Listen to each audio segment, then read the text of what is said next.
Oh, yeah. And now, from North Platte High School's Studio B, welcome to Bulldog Banter, where students, stakeholders, and alumni come together to traverse the transformative power of education. This week's episode sponsored by the North Platte Public Schools Foundation and the Flower Market. Hi, I'm Tucker. I'm Will. And this is the Bulldog Banter. We talk about stuff, talk to people about stuff, and give you the latest banter. Bulldog style. Today's guest is our Superintendent, Dr. Rhodes. So, let's start off with, where'd you go to high school in like your early life? Yeah, good question. Well, first of all, thanks for having me. Yeah. I graduated from Stromsburg High School, which is, it's about 25 miles north of York, if you know where York is. So it's it's in the eastern part of the state. So we were a little C2 school. I had about 27 kids in my class. And I'm not going to tell you what year I graduated. I've never heard of that. Yeah, I Never heard of haven't Stromsburg before? No, I've drove by York. It's actually the Swedish capital of Nebraska. Swedish capital? Yeah. Are they What's that still mean? a school? Yep. They're actually cross-county now, so they're actually a consolidated school district with Stromsburg and a little town called Benedict. Okay, I see. So, what were you like? Did you do any sports? Were you in any groups? Like, what'd you do? in high school? Probably more so sports than other extracurricular activities. So, played football, basketball, ran track. I was heavily involved in our FCA program, our Fellowship of Christian Athletes as well. So, student council as a junior and senior. So, a little bit in terms of leadership as well. Yeah. Yeah. And then, well, you probably went on to college, but where'd you go on to college to? And, Yeah, like, what so- did you study? Did you like originally go into like whatever? I don't know. Administration. Yeah. Yeah, so that's the word. originally I went into computer science. Oh. And so my freshman year, I took a couple different languages in terms of coding and some things like that. And so once I got done with my first semester, it didn't take me long to figure out I probably didn't want to be a computer software programmer. And so then I had a long line of family members that were educators going all the way back to my great-grandmother who taught in a one-room sod house school. I had an uncle that was a long-time administrator in the Millard Public Schools district. He was an elementary principal. And he really was my mentor and really highly encouraged me to go into education. So then I had switched to education. And I got a bachelor's in social sciences. And so I was a social science teacher, a social studies teacher. I also got a coaching endorsement. So my first coaching experience and teaching experience was at a small school in the eastern part of the state of Nebraska. And I was the assistant football coach, head basketball coach, and head track coach, which is that's pretty common in small schools that you'll have one person that does a lot of the coaching or three or four people that'll coach across. So I got my bachelor's actually at Wayne State College in the northeast part of the state. Awesome. Did you like teaching at a small school, or did you like know you wanted to go to bigger and better things, or did you like the small atmosphere that brought? Yeah, really good question. So interestingly enough, most of my experiences growing up were in small schools.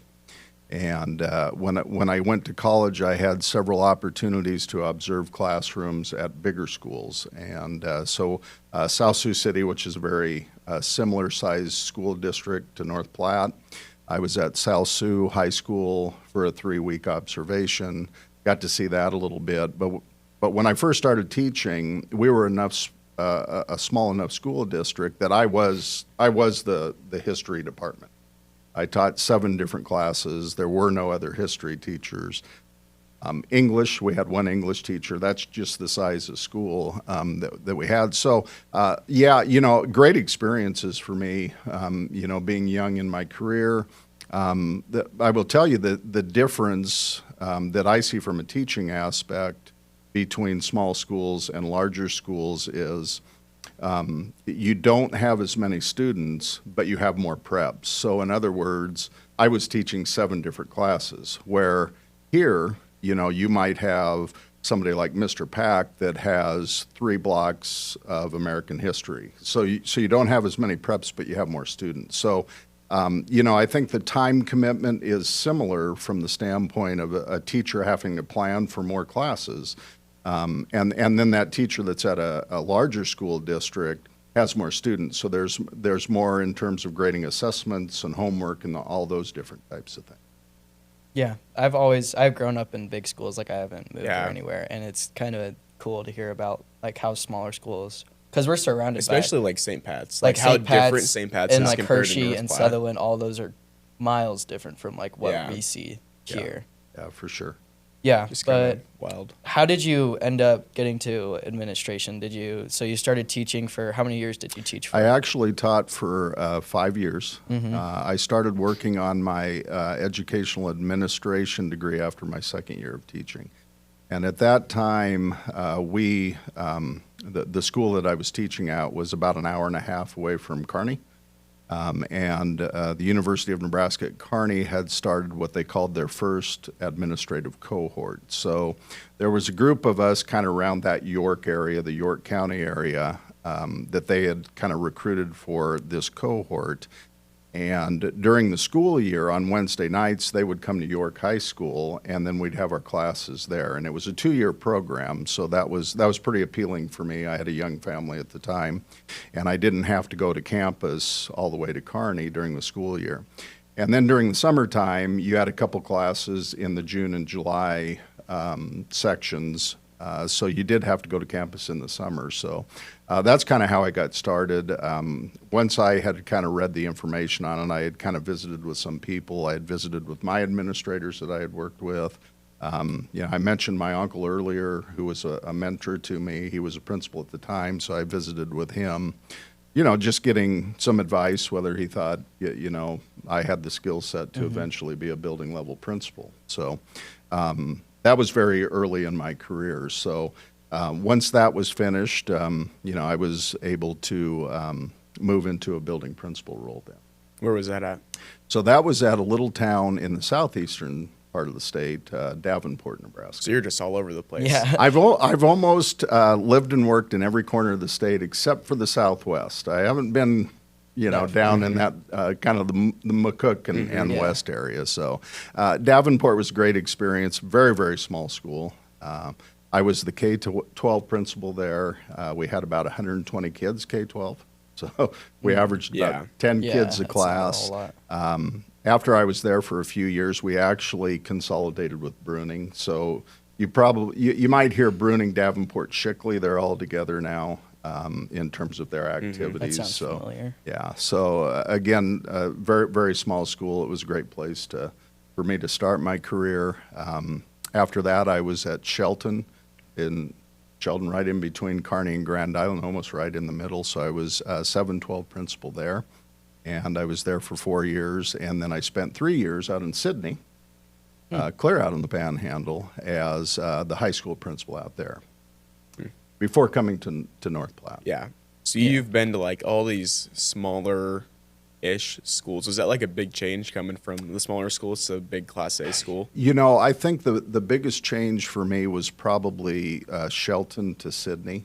At the time I had gone out to Sydney, Sydney was a pretty, I would say, average-sized Class B. Yeah. We had 130 kids a class right around in there. So that was a pretty big jump from Sheldon. Sheldon, we averaged about 30 kids a grade. So that was probably the bigger jump, is jumping into a Class B comprehensive high school that, we had 600 to 700 students. So that was a pretty big change. Now, when I came to North Platte, I was the Adams Middle School principal. And spent 4 years there. So that wasn't quite as big a jump because the student population was about the same as what I experienced at Sydney. Yeah, I guess I forgot you were at Adams before all that. That's been about 20 years. That was a long time I'm ago. aging myself, huh? Yeah. Great. I love North Platte. I love North Platte Public Schools. I spent time at Adams. I was the high school principal up here for 3 years before kind of jumping to the superintendent. But I was able to come back to North Platte, 4 years ago, and it's been wonderful. Yeah. So our last guest was a superintendent too, and we learned DCUS. Yeah, we were learning about because she was a principal, and we were learning about what they actually do. But Yeah. during your principal years, what was your main focus? You were just they just oversaw everything. Yeah. And I would say the biggest difference between principal and superintendent is you probably get involved in a little bit more management as a building level administrator. And so when I say that, you're responsible for just your building. You're responsible for your staff, both your teaching staff and your classified, your custodial staff, your nurses, those different folks that, make our buildings run. And then certainly your obligation is to the teaching of the students that you're overseeing. So, on a daily basis, you're directly working with students, you're directly working with kids, you're directly working with teachers to make sure that we're satisfying our mission, which is educating our students. Now, superintendent's a little bit different because we don't directly work with students, but our work directly impacts students. So when I think about the superintendency, I think about kind of four priorities, and that is programs, people, finances, and facilities. And you really need all those. So when I think about programs, I think about instructional programs. I think about opportunities for our students. I think about curriculum. When I think about people, I think about making sure that we are able to recruit high-quality staff, and it doesn't matter what role they play. I mean, they could be a bus driver. We want the very best bus drivers that we can get. Teachers, we want the best teachers that we can get, so there's that recruitment piece. And then there's the development piece that we kind of do at the district level as well, and that's providing the professional development for different classifications of employees, but particular teachers. And then the finances are huge as well because public schools are, they're high-dollar operations. And what makes them high-budget operations is that we're heavy in people. We need a lot of people to educate kids. So majority of our budget it's salaries and benefits of our employees. And then lastly is facilities. We want to make sure that we have good learning environments for our students as well. Yeah, Missy Plant, she was talking about the finance part of it to us, and she was telling us that it's lots and lots. I want to know the difference because DC West is a C1 and North Platte's an A. Yeah. So what do you think the main takeaway would be? The main difference would be from a DC West C1 school to a North Platte Class A school? From budget standpoint? Budget standpoints and just kind of what a superintendent has to run with more kids and all that. Is it just more teachers? Yeah. Is it a more complex system? Yeah, basically? I think you certainly have more staff. I think my experience is, I came from Gothenburg, which is very similar to DC West in terms of size. So I think one of the differences is when you get to larger school, you have more of a team concept on how you're going to meet the priorities that you have for your school district. So, at Gothenburg, again, a C1 school district, you are the finance director if you're the superintendent. You are the human resource director. Sometimes you're the professional development director. So you wear a lot of hats, which can be good because you have direct ownership in those different departments. When you come to a Class A district, you have a team that you're working with. So you have a finance director. You have a human resource director. So the leadership is different from the standpoint you've got to clearly communicate to those people what your expectations are. When you're kind of the lone ranger, you don't have to worry about it. So pretty big differences. And we look at budgets. We have a lot more funds at North Platte Public Schools than what I had at Gothenburg. Yeah. And that's just some of that's programming. Again, you had said we have a lot more people. I will tell you from a budget standpoint, you can pretty much guarantee whether you're at a Sutherland Public Schools or whether you're at a DC West or whether you're at North Platte, about 85 to 87% of your total budget in your general fund is going to be salaries and benefits. Yeah, that's interesting. I guess I never thought about having kind of a hierarchy. However you say it. Yeah, kind of a system though, Like underneath you. to help you out. I guess I never really thought about that. Yeah, so I would say, my days are usually filled with either individual meetings with directors or with principals, or we're meeting as group. You want a common vision and focus.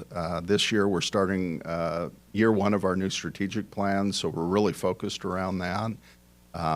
Expanded opportunities for kids, high-performing personnel, and then developing just a high-functioning relationship with our community and what's happening with economic development and the potential changes within our community. So those are our 3 strategies in our strategic plan. So we want everybody focused around those goals as we move forward. And we have a great group of administrators across the district that are very committed and dedicated to doing what's right and best for our students. So you talked about, like, there could be big changes. What do you think, like, one of the bigger changes could be for the school district and for the community? Well, I think as it relates to economic development, we have a fairly diverse population in North Platte now. I think it's probably more diverse than I was experiencing 20 years ago at Adams Middle School. Just a lot, and I think a lot of that has to do with the new jobs that are coming to the community. So I think for us, that's kind of that programming piece. It's the instructional programming, because our goal isn't to meet certain students. Our goal is to meet all students and take them to the level that they can the best that they can possibly be. So. Making sure that we are looking kind of ahead, a little bit of a vision on what that's going to look like. So we've expanded our EL program across the district, both at the elementary level, middle school, and high school. I think that'll be something that will continue to expand. We're very hopeful we see an increase in enrollment. Just in the time I've been in the district, going back 20 years, we probably have about 500 total students in terms of what we've lost over the last 20 years. So we've gotten smaller, and that is the case with all rural Nebraska. Yeah. We don't have a lot of young families. Families aren't large either. And so we see a little bit of that. So, and then expanded opportunities. We're looking at opportunities here at the high school. We're looking at the fields of welding and construction. We're looking at nursing. We just had a meeting yesterday with some folks from UNMC on kind of establishing a nursing program. An education pathway, we're having those different discussions as well. So kind of that career field experiences for students. We're looking at some of those different types of things. Looking at a lot of different STEM activities for elementary, and also bringing in some career to our middle schools as well. So we want to bring as many experiences to our students as we possibly can. Yeah, I'm in like FFA, so I do a lot of those like skill and like ag classes. But I wanted to ask about like the college class. Like we started free college classes this year. Were you overseeing all of that, or like did you make that decision? Because it's a great decision. I would love to take credit for that, but I can't. Oh. That actually came from the legislature. They infused so many dollars into the community college system. And so that's the reason all that dual credit is at no cost from a tuition standpoint. So that's driven by the Nebraska state government. And we'll kind of keep an eye on that. Now, one of the things we did is we did advocate for that with our senators when they were talking about that particular law. And so we're hopeful that those dollars will remain over the course of time. Money runs out eventually, and sometimes it goes to different areas, particularly with the government. So we will continue to advocate for that because we know that really increased our dual credit enrollment here at North Platte High. Yeah, it's a huge benefit because you can get like a year of college done. Yeah, for free. If you just do it now. Because are you taking like 3 or 4 college classes this year? Right now I'm taking 2, and then I think I might have 1 more. Yeah. I don't know. And that's only our junior year. Yeah, that's awesome. Yeah. That's awesome. So it's a huge benefit. Yeah, and then like the college classes, like, because you can go down to the college and take college welding or whatever else you want to do. if you want to go into that trade or anything else, which is just huge. Yeah, if you're highly motivated, you could walk out with your high school diploma and your associate's degree. Yeah, again, you have to be pretty motivated to do that. But yeah, you're right. You can certainly, very easily have a semester of your gen eds done through Mid-Plains Community College, and by the time you graduate, that you might be on a 3.5-year course to graduate from a 4-year college as opposed to the 4 years that it normally takes. Mm-hmm. I think that's just like a huge benefit compared to like the small schools, because a lot of the small schools, they can't do it, but I think that's just a huge benefit of going to this school. Yeah, I think programming becomes a little bit more realistic the larger school that you are, whether you're talking about dual credit or just different type of courses and expanded opportunities for kids, extracurriculars. And part of that is because you have more people as well. You have more dual credit certified teachers on your campus, which we do have here at North Platte High. And then, of course, living in a community where you have your community college that is on the edge of town as well is a huge benefit to us as well. Yeah, you mentioned how it'll bring more students in and like help clubs and organizations.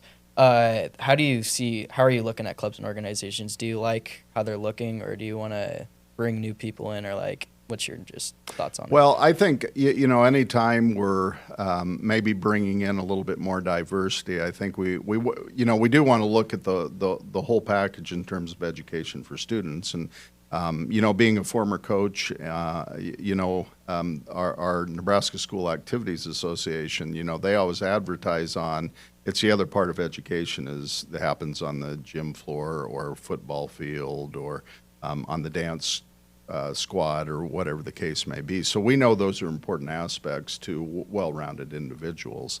For instance, I can remember many years ago, we were talking about FFA when I was the principal here, and we had students that had done a petition, and, we were kind of starting to maneuver and work through kind of the details to get that started, and we just didn't have quite enough in terms of our details to start that program. But that FFA is a fairly new program for North Platte High School. So I think we're always willing to look at what's going to be great experiences for kids, what's going to help to make them a little bit more well-rounded, and potentially help in terms of a career field as well. Yeah, because we just started like this as an official club. Yeah. And then what else just started? Isn't it FCCLA? Yep. Yeah, that just started this year or last year. Yeah. So definitely new programs are coming in at a pretty good increasing rate, which is good. But switching back to like school spirit, so did you oversee like how the school IDs are just a ticket into games right now? Do you think that's helping with our school spirit? And like, because last year it was kind of down, but do you think you're seeing improvements on it? Yeah, I think so. I worked with the AD at the time. We kind of developed the Boneyard here.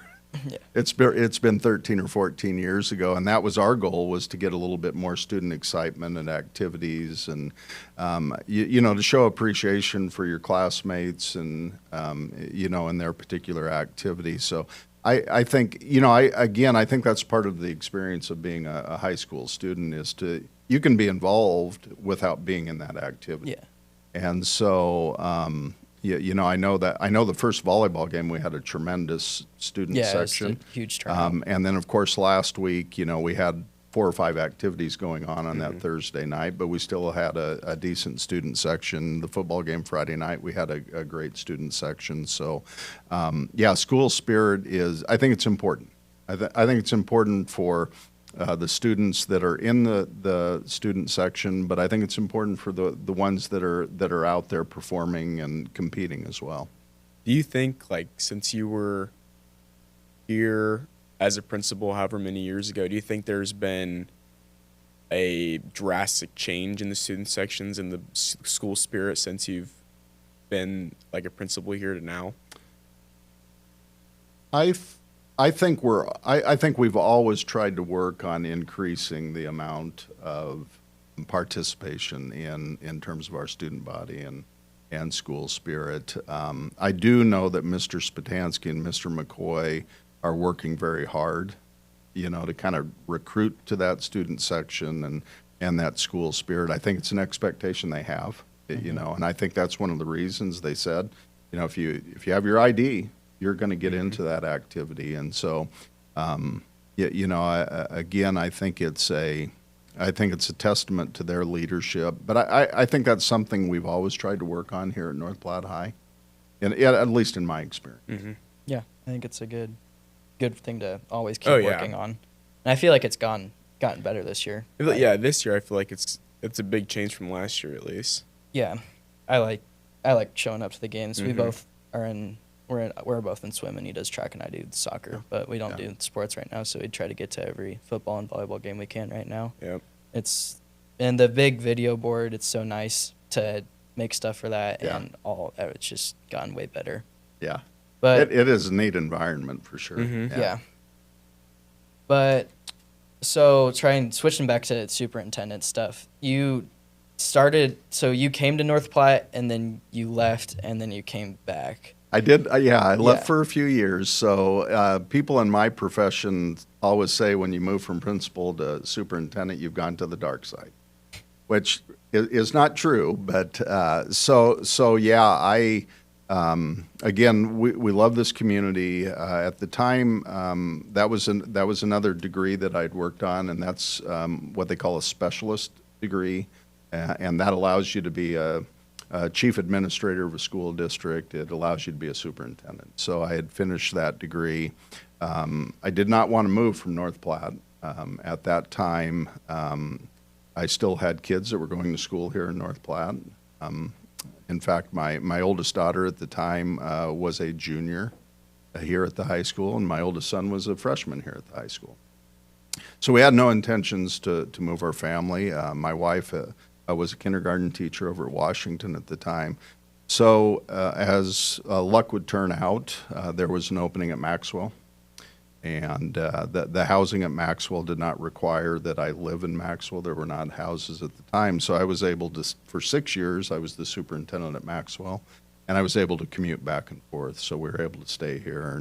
And our kids were able to graduate from North Platte High School. And so I was there for 6 years, and then the Gothenburg position had opened up, and I had always been intrigued by that community and that school district. And that was the only time that we actually did not live here in North Platte over about the last 20 years or so. So I spent 3 years at Gothenburg, and when this opened up, it seemed like kind of a natural fit, and I was able to apply for that position. I was fortunate enough that the board at the time hired me. Yeah.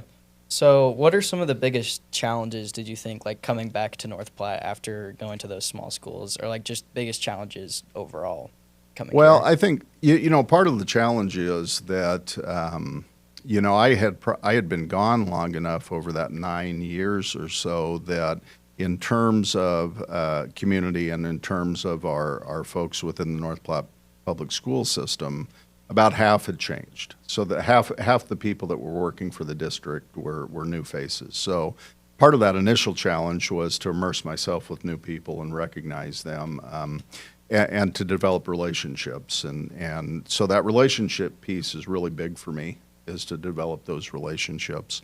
And so, the first year I really tried to be in buildings as often as I possibly could.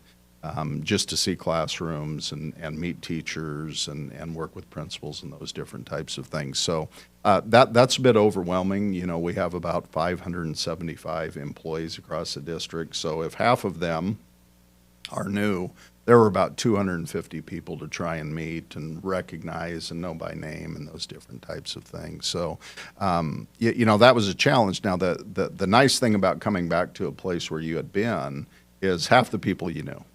And so you kind of knew what you were working with. So, I think the other challenge as well is what we kind of talked about earlier. It's, now you're working with a team. And so you're not making the decisions independently. So you got to trust the people that are around you.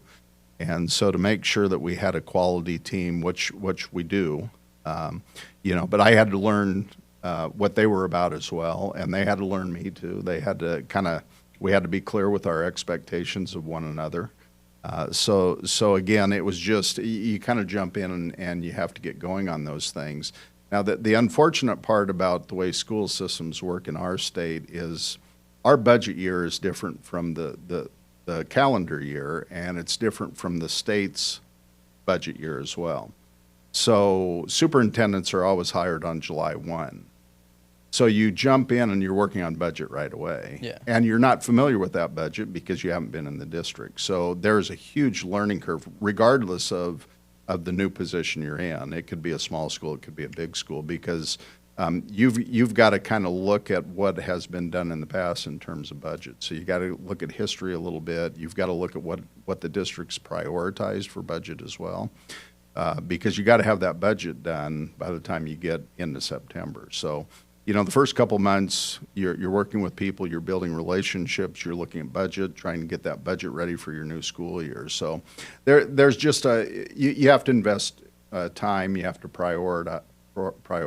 So, but having said that, the positives and just outweighed any challenge that I could see. So, looking at the district as a whole, like on the other end of the spectrum, what are you most like proud of, like that you've done or just seen in the schools so far? Boy, that's a great question. You know, we do we establish goals at the district level. Really proud of the progress that we've made in terms of our state accountability and our ACT at the high school. Mr. Spatansky has worked very hard on that. We saw great gains in that this past school year. You know, our calendar's a little bit different, but I am proud of that calendar. We have that early out Wednesdays now, so we're doing a lot of adult collaboration during that time. You know, I get a chance on those Wednesday afternoons to work with teachers and see the good work that they're doing. So I'm really proud of that. I'm extremely excited about our new strategic plan. I think it's the right plan. I think we have the right goals. And now it's a matter of making sure we put the action steps in place to meet those goals. So the strategic plan is going to be important for the future in North Platte Public Schools. Yeah. Absolutely. Okay, so final question. We always ask our guests, like, what is their favorite piece of advice or, like, the best of piece of advice they could give students, and what do you think Well, your favorite is? you know, I think take advantage of the moment that you're in. I think too many times, you know, we go through our day and, you know, we're racing to get to this point at 4 o'clock or 5 o'clock or whatever, you know, but take advantage of the time that you have. Enjoy your classmates, enjoy your teachers. You know, you don't have those people around you forever. The friendships that you make are long lasting. The mentors that you have in terms of your teachers, those things can last forever if you're not racing to get to that finish line. And really, education to me is it's not a sprint. You know, it's not a 100-meter dash. It's really a marathon, and you really have to approach it that way. But you got to enjoy those moments. It just makes it so more worthwhile. And I think when you're enjoying those moments, I think you do fulfill the expectations that you have in place and the goals that you have in place. Yeah, Absolutely. great advice. Yeah. I love taking like that. Oh, yeah. One that's one of my favorites.